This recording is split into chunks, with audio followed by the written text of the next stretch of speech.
premier sujet que j'aimerais bien aborder, c'est la question de la critique.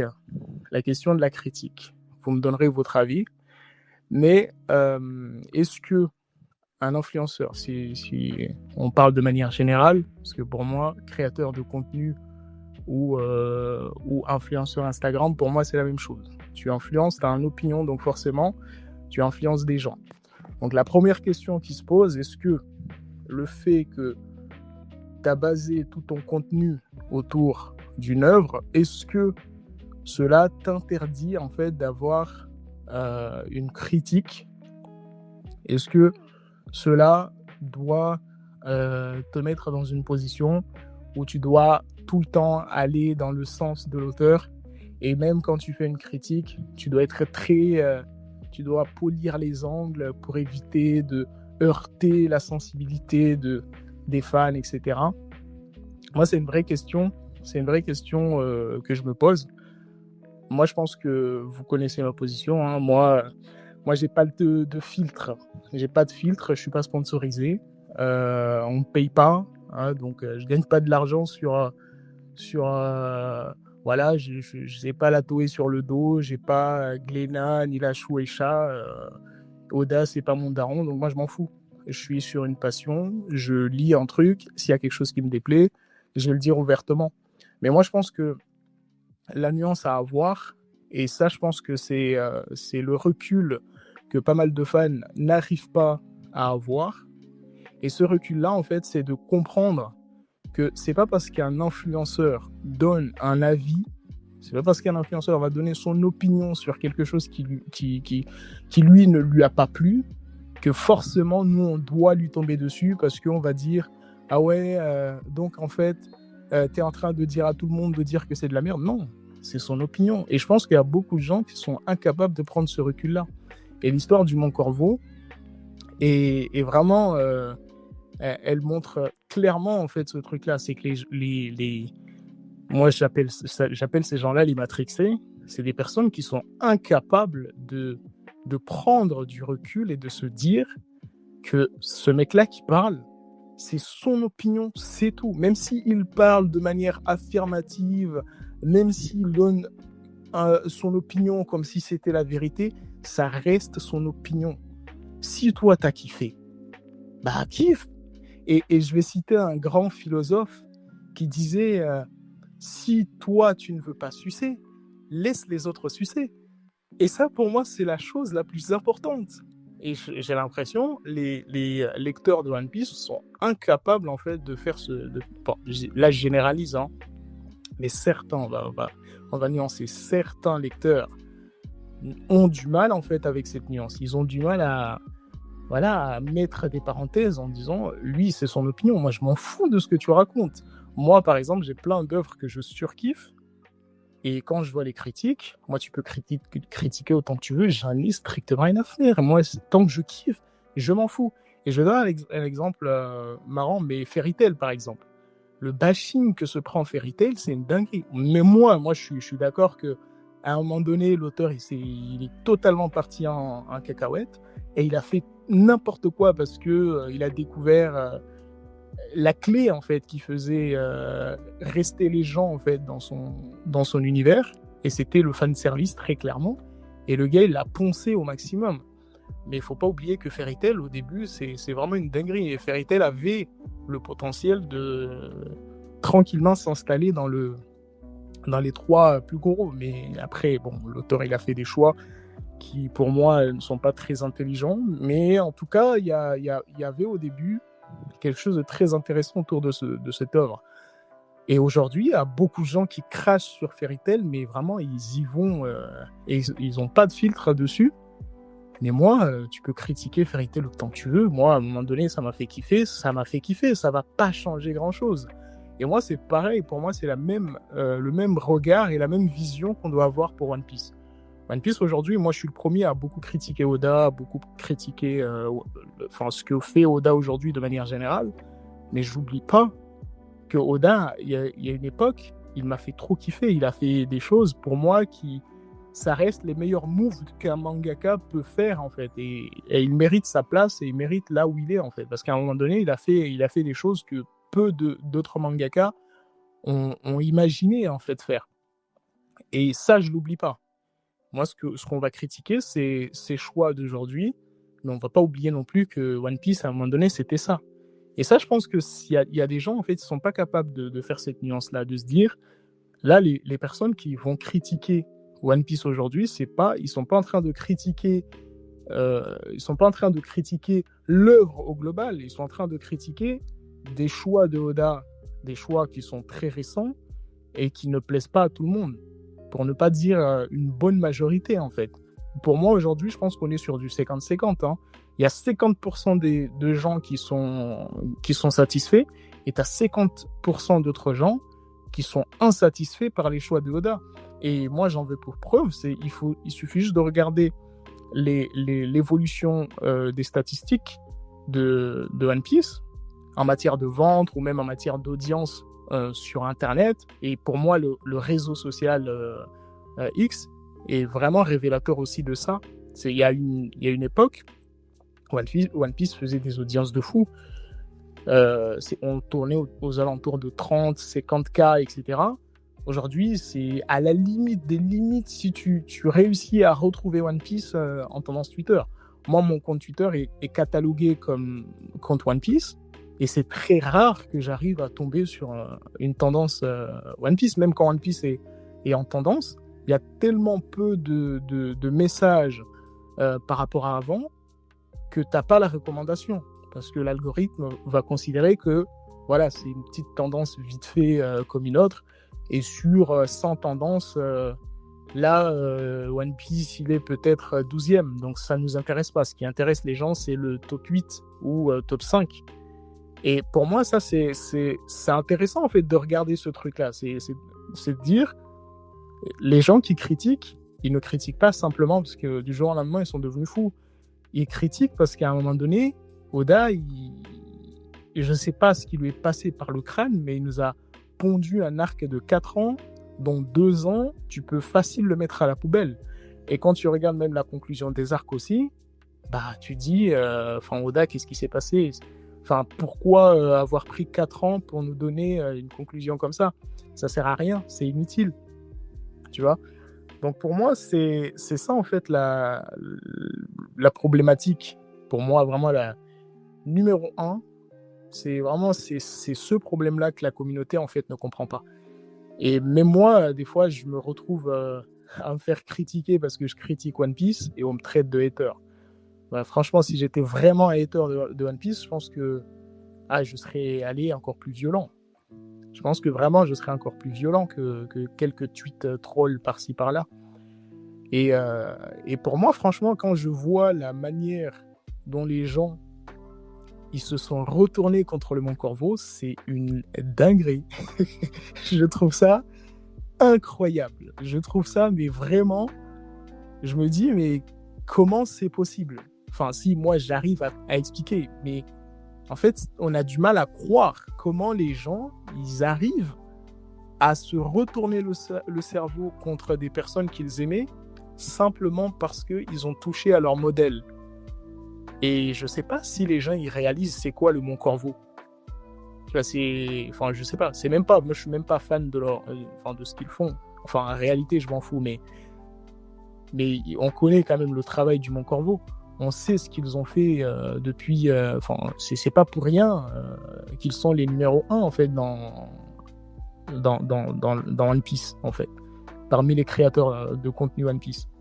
C'est Mont Corvo, ça fait des années qu'ils produisent des contenus de fous.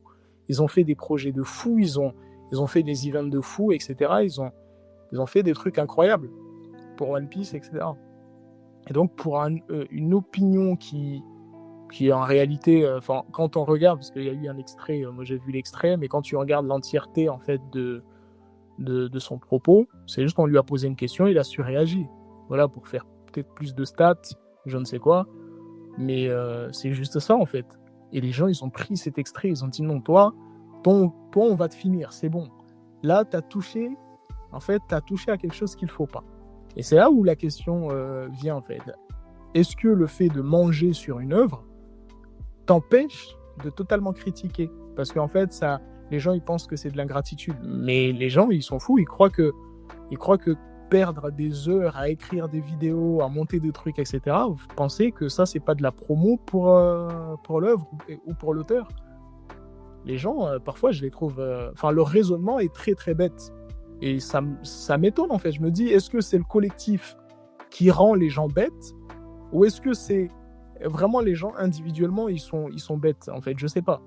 Parce que pour moi, quand tu réfléchis, bah c'est logique. Vous pensez que si demain, on va donner 20K ou 30K ou 50K à Mon Corvo pour une pub d'un jeu One Piece, bah c'est parce qu'ils reconnaissent justement qu'ils ont une valeur assez notable dans la publicité autour de l'œuvre, en fait. Et en plus, eux, ils disent oui, vous gagnez de l'argent sur l'œuvre, mais ils donnent aussi énormément de visibilité à l'œuvre aussi, d'un côté. Donc One Piece gagne, en fait, dans ce jeu-là. Et ça, les gens, ils le comprennent pas. Ils pensent que Mon Corvo fait que profiter de One Piece. Mais non, Mon Corvo, ils font pas que profiter de One Piece. Ils font profiter One Piece et ils profitent aussi. C'est gagnant-gagnant, en fait. C'est aussi simple que ça. Quand tu vas faire une vidéo de 300K ou 1 million de vues et tu vas parler de One Piece, ça veut dire qu'il y a 1 million de personnes qui vont regarder du One Piece.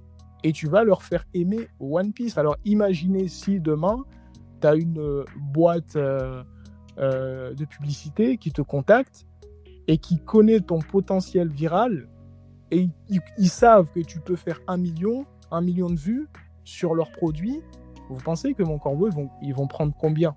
Si ils disent, OK, avec cette vidéo-là, on peut faire entre 500K et 1 million. Vous pensez que Mon Corvo, on va leur filer combien comme billet?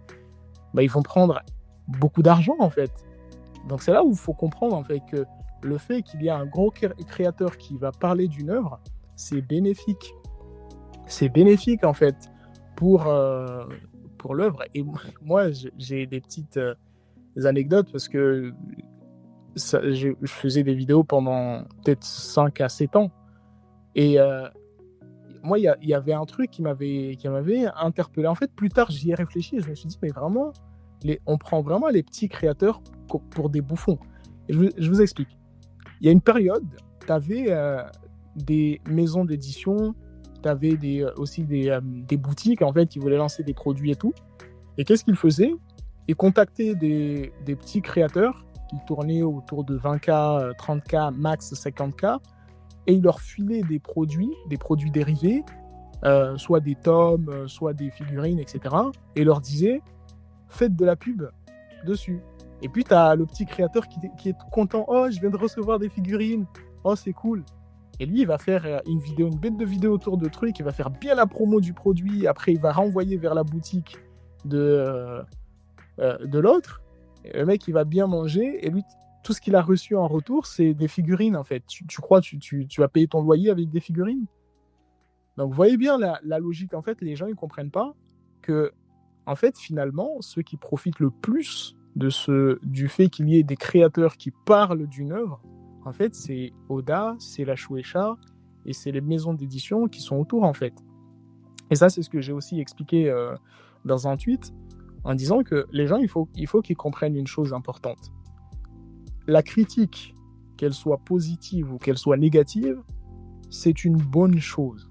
C'est une bonne chose dans la mesure où la personne qui va, en tout cas le média ou l'œuvre qui va recevoir cette critique-là, saura en faire quelque chose. Parce que si tu ne sais pas comment faire de la gestion de crise et comment retourner l'opinion qui va à contresens, bah, c'est sûr que tu es foutu. La critique va t'éteindre, ça c'est sûr. Mais si tu es plus intelligent, tu vas utiliser la critique et tu vas comprendre ce que ta fanbase qui est déjà acquise, parce que eux ils parlent parce qu'ils aiment déjà ton produit, mais ils disent non, là tu fais de la merde, il faut que tu reviennes sur tes bases.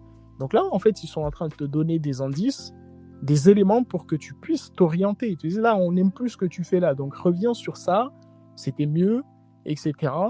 Et donc quelqu'un qui est intelligent, il va se dire ok, je comprends en fait ce qu'ils veulent. En fait ils sont là, mais ils veulent juste que je change un petit peu mon orientation, que j'aille sur telle ou telle chose, et là, ça va mieux se passer.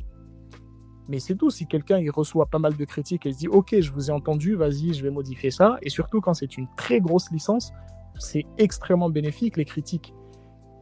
Alors que quand une œuvre tu sors, il y a personne qui en parle, on s'en fout en fait. Bah souvent ça perdure pas. Et ça, je pense que c'est la plus grande force de One Piece et les gens ne le comprennent pas. Les gens pensent que One Piece est arrivé à ce stade-là juste parce que One Piece est bon. Non, c'est faux.